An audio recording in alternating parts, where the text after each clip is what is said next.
অনুপ্রেরণার আরেক নাম থটস অফ বিল্লাল ভাই। ভাই কিন্তু আমাদের কপি করতে বলে নাই, তারপরেও আমরা তাকে কপি করে যাই, কারণ ফেসবুকে অল্প দিনে তার মতো সফল হতে চাই। 3 মাসে 46 লাখ টাকা ইনকাম করতে চাই, এই জন্য আমরা তাকে কপি করে যাই। আসলে সকল কন্টেন্ট ক্রিয়েটর তাকে নিয়ে এইভাবে ভিডিও বানাইতেছে আর তার মতো ভাইরাল হয়ে 3 মাসে 46 লাখ টাকা ইনকাম করতে চাইতেছে, যেটা আসলে কখনো সম্ভব নয়।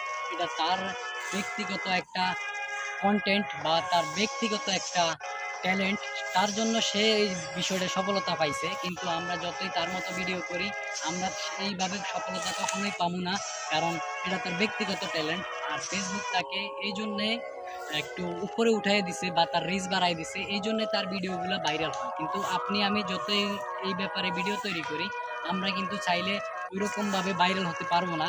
তো লোভে পড়ে ওইরকম ভিডিও না বানায়া নিজের মতো কিছু করি, নিজের ট্যালেন্টটা দেখাই। আসলে আমি এটা নিয়ে ভিডিও করতে চাই না, তারপরও একটা করলাম ভাই, যেহেতু সবাই বাড়ছে তার অনুপ্রেরণায়, আমিও তাই একটা কন্টেন্ট আপলোড দিলাম ভাই।